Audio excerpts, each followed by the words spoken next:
Lahan gambut di Desa Lubuk Kepayang, Kecamatan Air Hitam, Sarolangun yang terbakar terus meluas. Tahun ajaran baru, SD Negeri 80 Siri Sekapur, Kabupaten Bungo hanya memiliki 2 siswa baru. Bandik ditolak, 2 terpidana kasus penyalahgunaan narkoba dihukum pidana mati.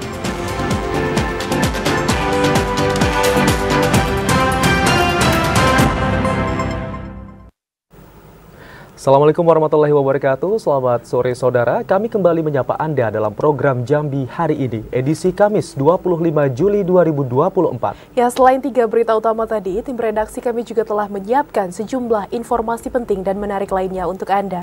Bersama saya Rahmadani Putri. Dan saya Ahmad Solihin, inilah Jambi hari ini selengkapnya.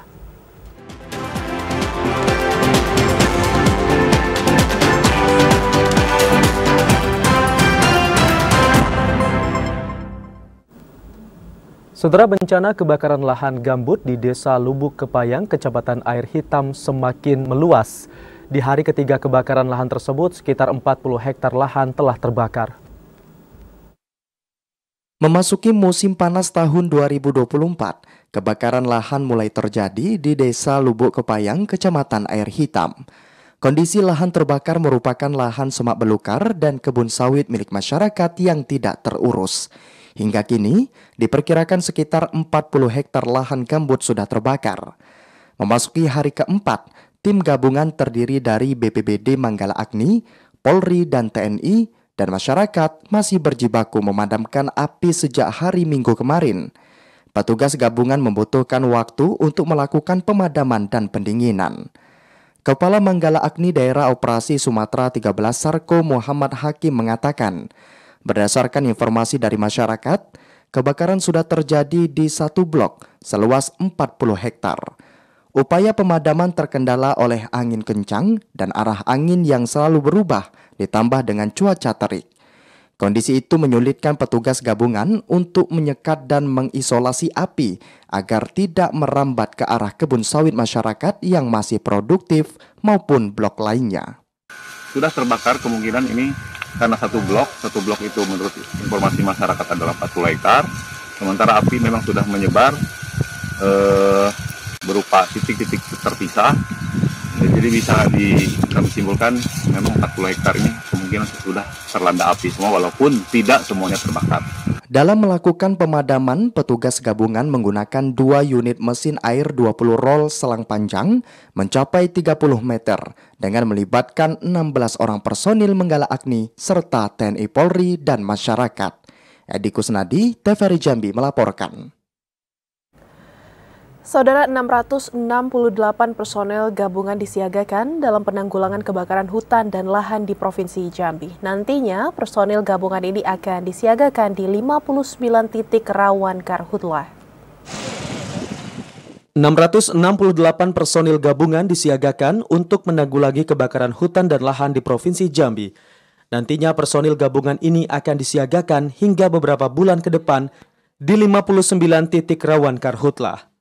Dan Rem 042 Garuda Putih Brigjen TNI Rahmat mengatakan tim gabungan yang terdiri dari TNI Polri, Manggala Agni, BPBD hingga masyarakat peduli api disiagakan untuk menjadi garda terdepan dalam penanggulangan karhutla selama musim kemarau. Sebelumnya saya mengucapkan terima kasih kepada Bapak Gubernur yang memberikan kepercayaan kepada saya selaku pelaksana harian dan Satgas siaga penanggulangan kebakaran hutan dan lahan. Tugas ini merupakan suatu kehormatan bagi saya, tentu saya akan laksanakan dengan sebaik-baiknya. Brigjen TNI Rahmat mengimbau masyarakat dan pihak perusahaan perkebunan agar tidak memperluas lahan dengan cara membakar. Asyar, TVRI Jambi melaporkan. Sementara itu, karhutla di Kabupaten Tanjung Jabung Timur terus meluas. Seluruh kasus di 5 kecamatan merupakan vegetasi gambut. Sejumlah wilayah di Kabupaten Tanjung Jabung Timur mengalami karhutla saat musim kemarau. Tercatat sudah ada 5 dari 11 kecamatan yang terjadi karhutla dalam 2 pekan terakhir. Kepala Pelaksana BPBD Kabupaten Tanjung Jabung Timur, Helmi Agustinus mengatakan, 5 kecamatan tersebut yakni Geragai, Dendang, Rantau Rasau, Sadu, dan Kecamatan Mendahara. Dari wilayah tersebut menghasilkan 9 hektar lahan milik masyarakat yang hangus terbakar. Terjalnya medan dan terbatasnya air membuat tim gabungan kerap mengalami kesulitan saat proses pemadaman. Pada tahun ini, BPBD Kabupaten Tanjung Jabung Timur mendirikan 4 posko pantau karhutla yang bertempat di Kecamatan Mendahara Ulu, Dendang, Berbak, dan Sadu. Begitu Tanjung Jabung Timur ditetapkan status siaga karhutla per 1 Juli 2024 sampai dengan 30 September 2024, ada berapa kasus sudah yang terjadi di Kabupaten Tanjung Jabung Timur. Selain menggiatkan patroli di wilayah rawan karhutla, tim gabungan juga telah memberikan imbauan kepada masyarakat agar tidak membakar lahan saat musim kemarau. Kliva Patria, TVRI Jambi melaporkan. Saudara, bencana karhutla di Kabupaten Tanjung Jabung Timur terus terjadi dalam 2 pekan terakhir. Vegetasi gambut terus menjadi ancaman. Dan untuk mengetahui informasinya, kami telah terhubung dengan kontributor TVRI Jambi, Kliva Patria. Halo, selamat sore Kliva. Ya, selamat sore Putri. Ya, Kliva, apa saja kendala tim gabungan saat pemadaman berlangsung? Ya, dapat kami sampaikan bahwa bencana karhutla yang ada di Kabupaten Tanjung Jabung Timur ini seakan tiada henti setiap tahunnya. Tercatat dari data Badan Penanggulangan Bencana Kabupaten Tanjung Jabung Timur, setidaknya sudah ada 5 dari 11 kecamatan yang ada di Kabupaten Tanjung Jabung Timur hangus terbakar. Rata-rata lahan yang terbakar ini merupakan lahan bervegetasi gambut ataupun lahan milik masyarakat yang terdiri dari kelapa sawit maupun pinang.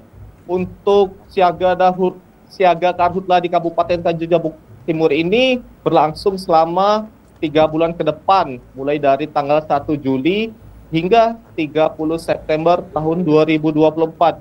Dan status ini bisa diperpanjang mengingat jika nantinya akan ada situasi kondisi yang tertentu.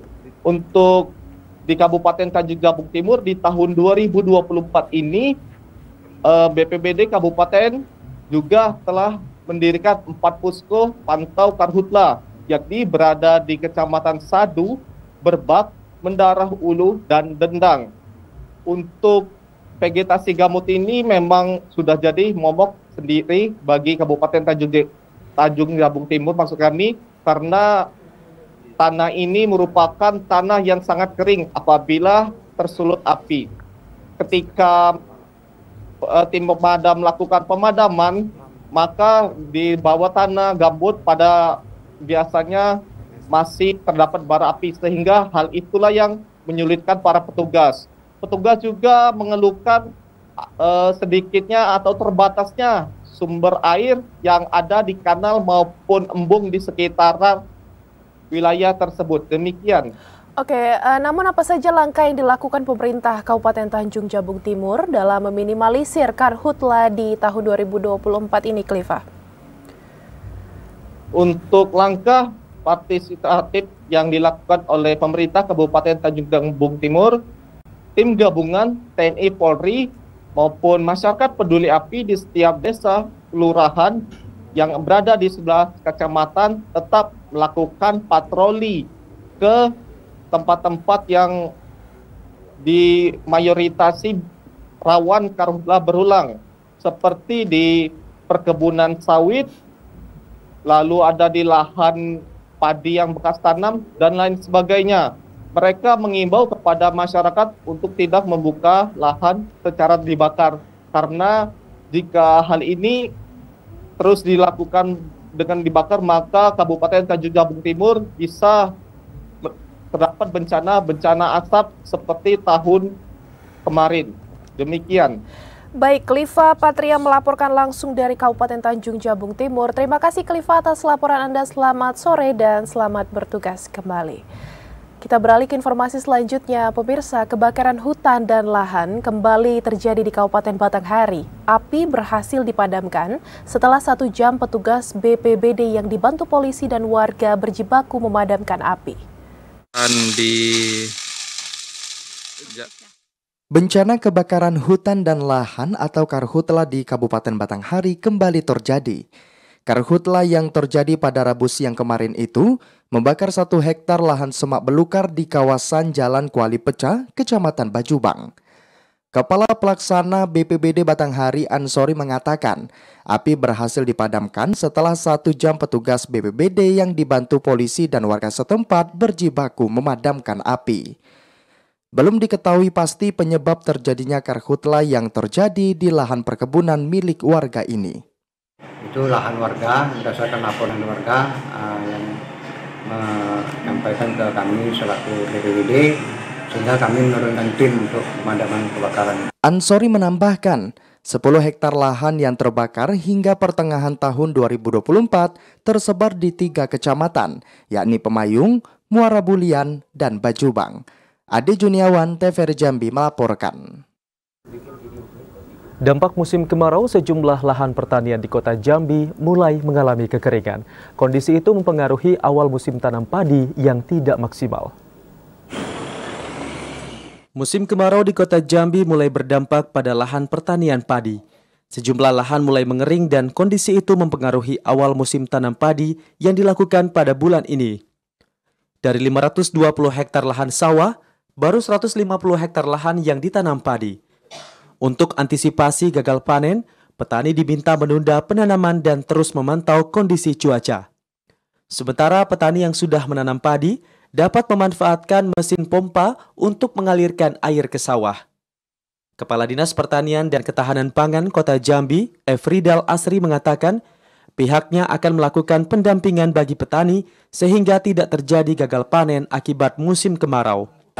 Memang jadi pemikiran kita, kondisi cuaca iklim yang memang tidak menentu.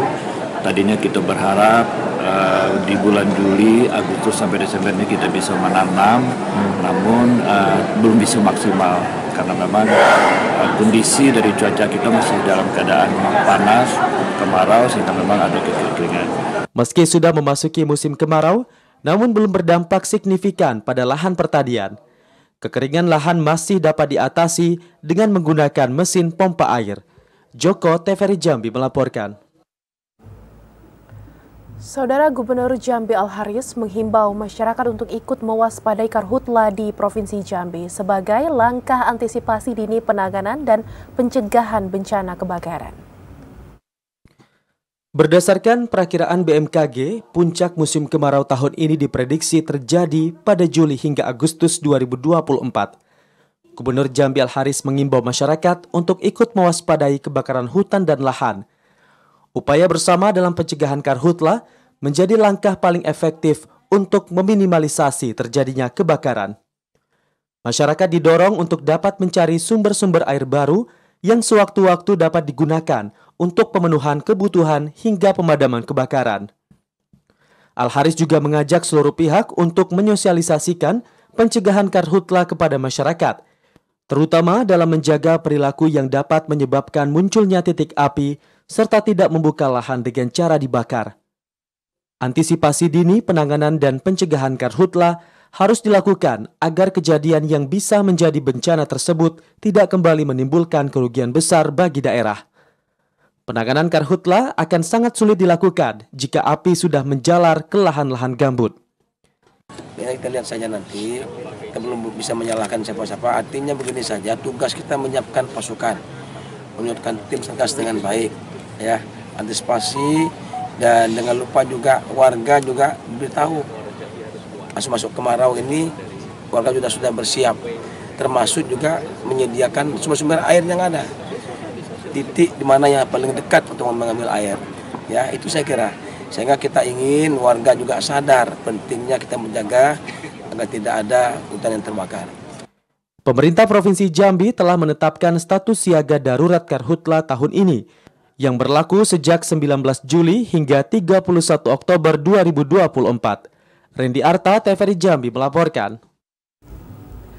Saudara, kasus kekerasan terhadap anak di Kota Sungai Penuh mengalami peningkatan. Informasi selengkapnya akan kami hadirkan usai pariwara berikut ini. Tetaplah bersama kami.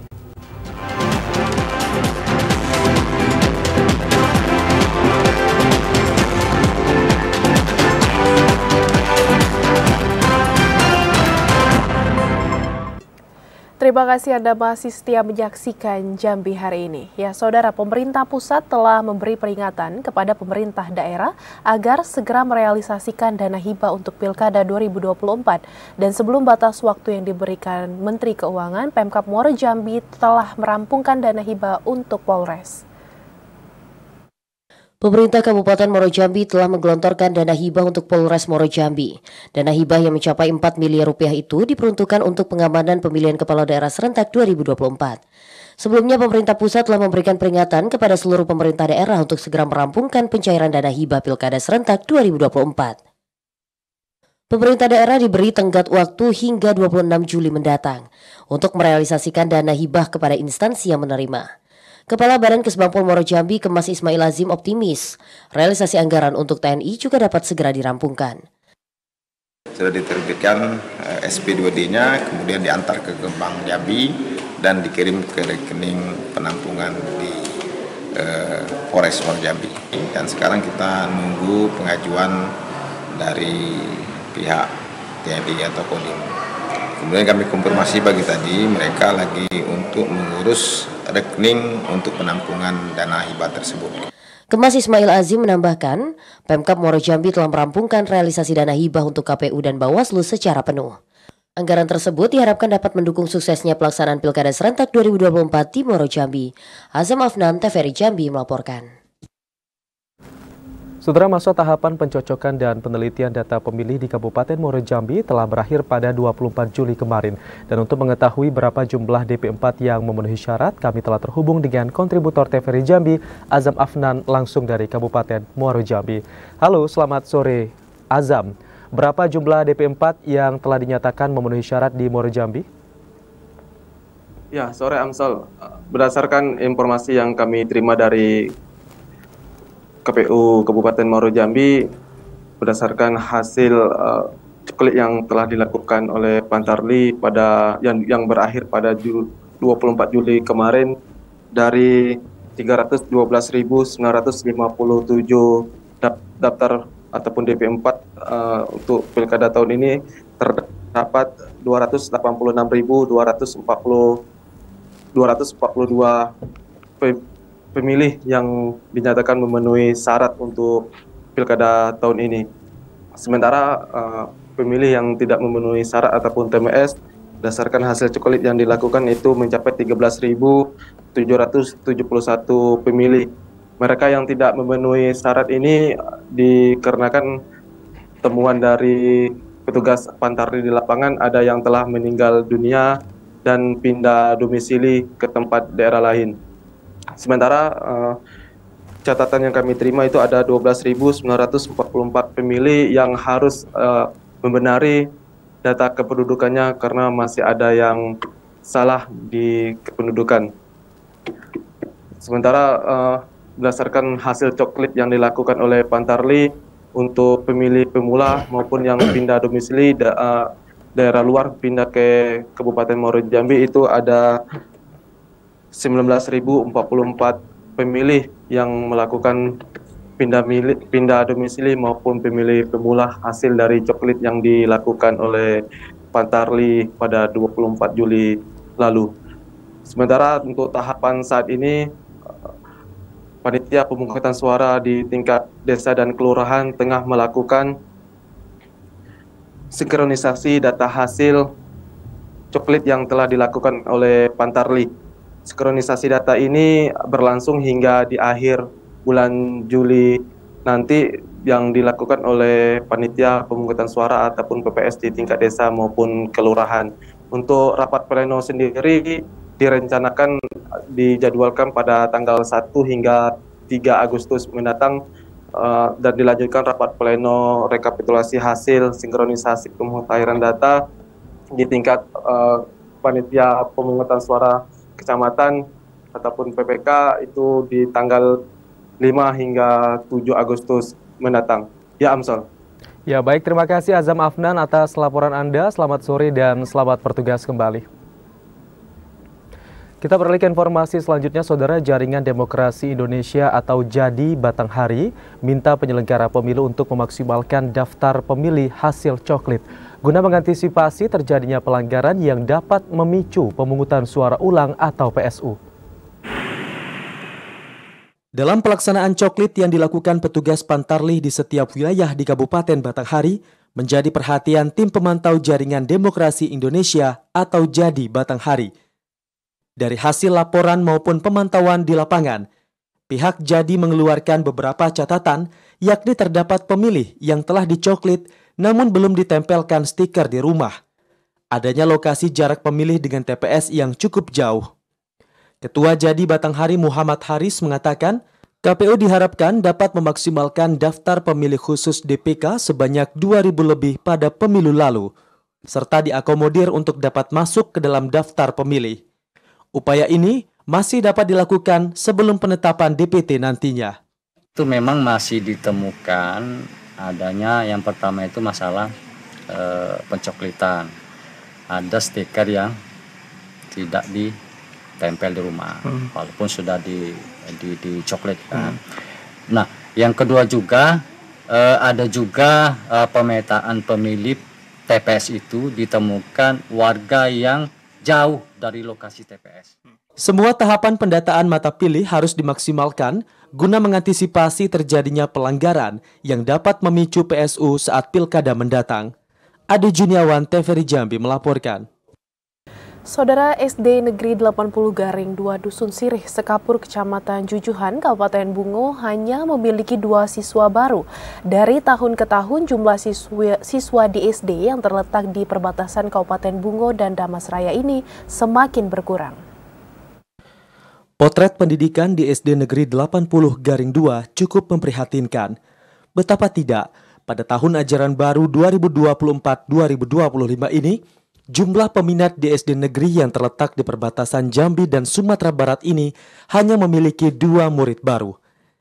Salah seorang guru, Lastri Sinaga, mengatakan penurunan jumlah murid baru telah terjadi sejak tahun ajaran 2023-2024. Jumlah murid yang mendaftar pada tahun ajaran tersebut hanya 6 orang.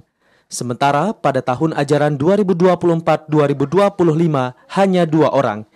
Secara keseluruhan jumlah murid SD Negeri 80-2 Sirih Sekapur berjumlah 50 orang. Ya gimana lah ya Pak ya, kita juga tidak tahu apa sebabnya. Kita pingin ya siswa kita itu banyak, tapi ya model ini lah mungkin ada di sana SD baru. Ya banyak. Masyarakat di sini juga pada berlomba ke kota lah mungkin ya, ke Sungai Rumbai. Nah, makanya ya model ini. Lastri Sinaga khawatir jika tidak ada peningkatan jumlah murid setiap tahunnya, maka SD Negeri 80-2 Sirih Sekapur terancam ditutup. Lastri Sinaga berharap adanya dukungan dari pemerintah daerah agar dapat menindaklanjuti permasalahan pendidikan di wilayah perbatasan, khususnya di SD Negeri 80-2 Sirih Sekapur, Kecamatan Jujuhan, Kabupaten Bungo. Muhriandi, TVRI Jambi melaporkan. Kasus kekerasan terhadap anak di Kota Sungai Penuh mengalami peningkatan. Hingga Juni 2024, kasus kekerasan terhadap anak mencapai 14 kasus. Dinas Pemberdayaan Perempuan dan Perlindungan Anak P3A Kota Sungai Penuh mendata, kasus kekerasan terhadap anak hingga Juni 2024 mengalami peningkatan dibandingkan tahun sebelumnya. Hingga Juni 2024, kasus kekerasan terhadap anak mencapai 14 kasus, sementara pada tahun 2023 hanya 11 kasus.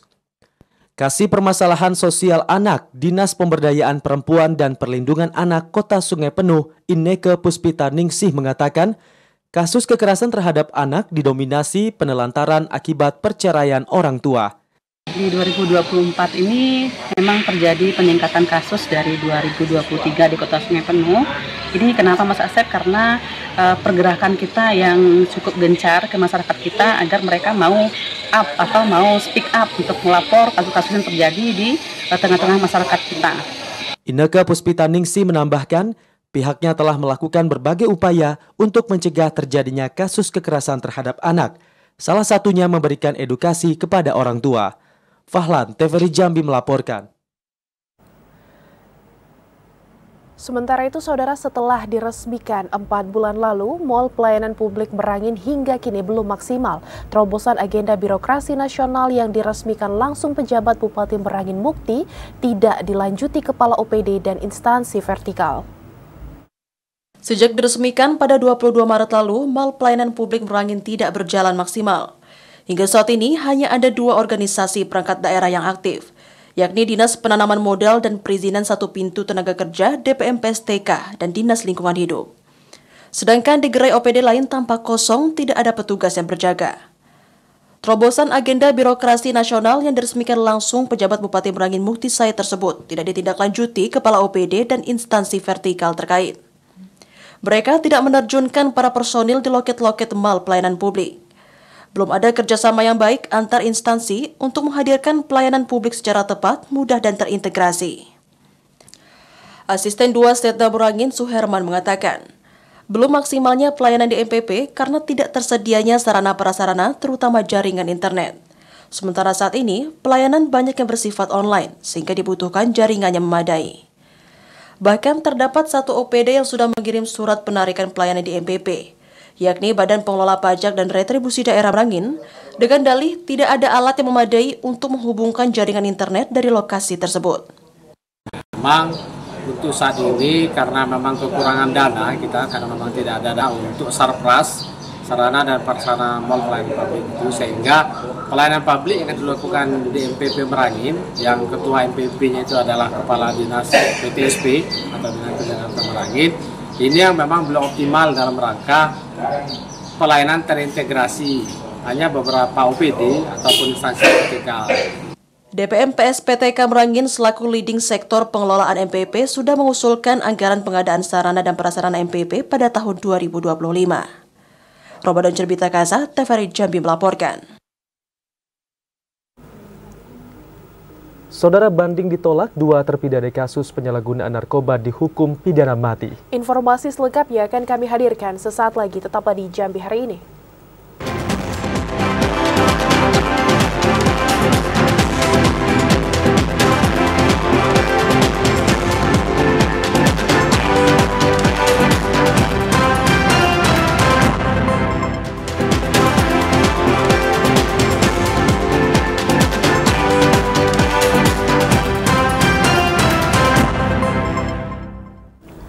Terima kasih Anda masih bersama kami di Jambi hari ini. Saudara, banding ditolak oleh Pengadilan Tinggi Jambi, 2 terpidana kasus penyalahgunaan narkoba jenis sabu seberat 10 kg dihukum pidana mati.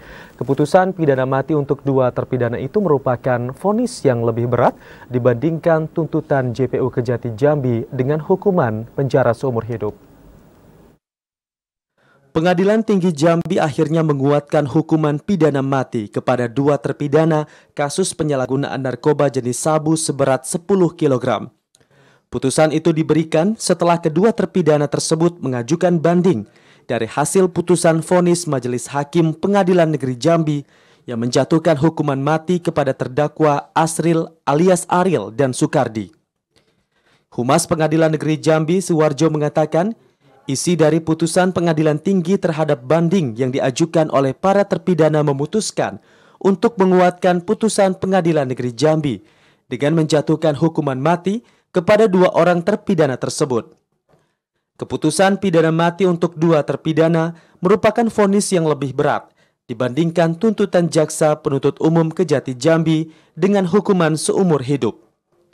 Selain menjatuhkan 2 orang terpidana dengan hukuman mati, Majelis Hakim juga memberikan hukuman kepada terpidana lainnya, Domingus Silaban, dengan hukuman seumur hidup. Majelis Hakim Pengadilan Negeri Jambi menjatuhkan vonis mati kepada 2 orang terpidana kasus narkotika setelah mereka terbukti bersalah mengedarkan narkotika jenis sabu di Provinsi Jambi. Yang kemarin pidana mati ya, yang mengajukan banding itu sudah diputus oleh Pengadilan Tinggi di tanggal 9 Juli 2024 kemarin, hari Selasa. Pada intinya putusan Pengadilan Tinggi itu menguatkan putusan Pengadilan Negeri Jambi yang menjatuhkan pidana mati untuk terdakwa Asril dan terdakwa Sukardi.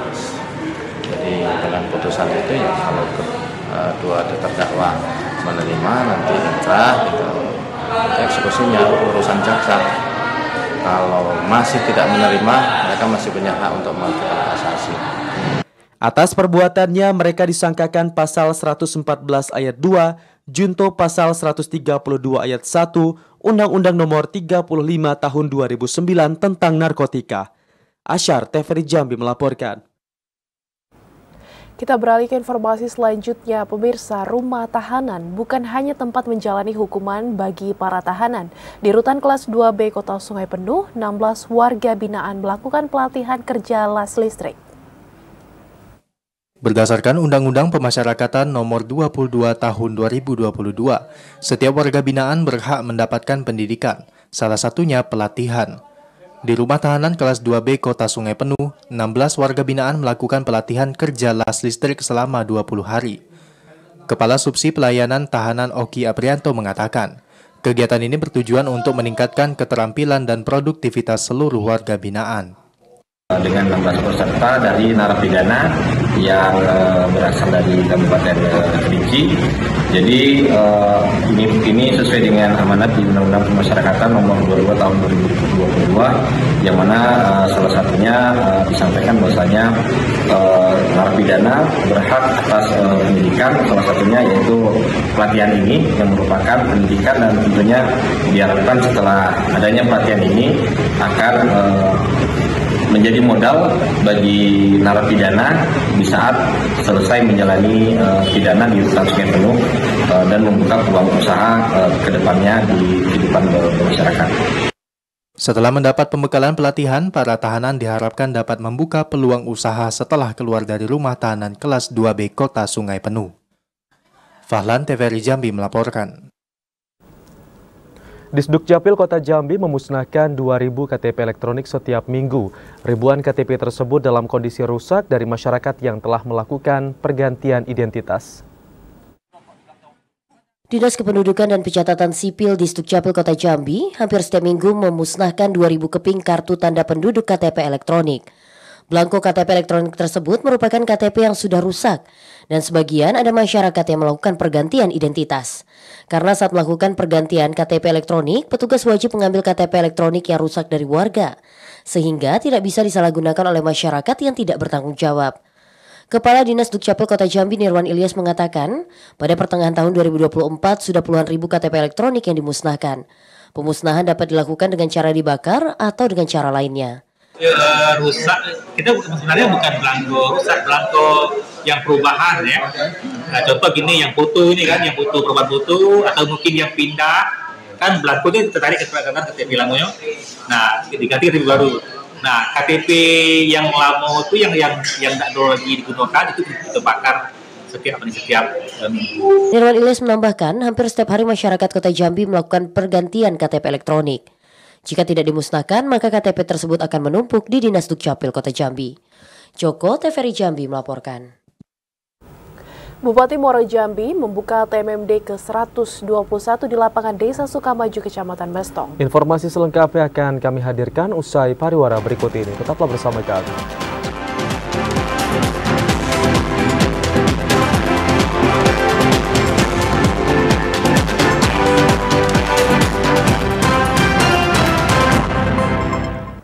Terima kasih Anda masih setia menyaksikan Jambi hari ini. Saudara, penjabat Bupati Sarolangun Bahril Bakri mendampingi Gubernur Al-Haris meluncurkan Pekan Imunisasi Nasional atau PIN Polio dan pemberian makanan tambahan untuk anak stunting. Kegiatan itu dilaksanakan di SD Negeri 03 Kelurahan Pasar Sarolangun. Pemerintah Kabupaten Sarolangun melakukan pencanangan PIN polio dan peluncuran inovasi, serta pemberian makanan tambahan untuk anak stunting, dengan target 54.391 anak berusia 0 hingga 7 tahun ke atas. Penjabat Bupati Sarolangun Bakril Bakri mengatakan, untuk mensukseskan gerakan PIN polio, jajaran pemerintah Kabupaten Sarolangun telah melakukan gerakan masif melalui kolaborasi dinas terkait. Imunisasi nasional di Kabupaten Sarolangun, jumlah yang disasar dalam pemberian PIN polio adalah sebanyak 54.391 anak, yaitu anak usia 0 sampai 7 tahun 11 bulan 29 hari. Gubernur Al-Haris dalam sambutannya mengajak masyarakat untuk berpartisipasi aktif dalam program imunisasi demi masa depan anak-anak di Provinsi Jambi, khususnya di Kabupaten Sarulangun.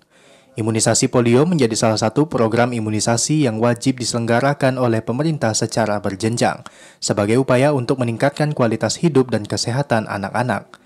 Al-Haris mengapresiasi pemerintah Kabupaten Sarulangun yang telah berupaya menekan angka stunting. Adalah negara yang sudah dinyatakan bebas polio dari WHO. Tetapi tidak boleh kita merasa sudah puas. Tidak boleh kita merasa sudah aman. Pada kegiatan ini turut dilakukan pemberian makanan tambahan kepada balita dan penyerahan bantuan CSR Bank Jambi untuk pencegahan stunting. Edi Kusnadi, TVRI Jambi melaporkan. TNI Manunggal Membangun Desa atau TMMD tahun 2024 di Kabupaten Muaro Jambi resmi berlangsung. Pelaksanaan TMMD ini diharapkan dapat menumbuhkan perekonomian masyarakat. Penjabat Bupati Muaro Jambi Raden Najemi membuka kegiatan TNI Manunggal Membangun Desa ke-121 yang berlangsung di lapangan Desa Sukamaju, Kecamatan Mestong. Pada upacara Rabu kemarin, PJ Bupati meninjau langsung kesiapan personil yang akan melaksanakan TMMD tahun 2024.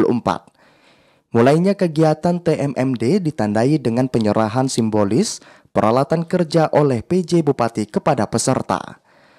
TMMD tahun ini mengusung tema Dharma Bakti. TMMD mewujudkan percepatan pembangunan di wilayah.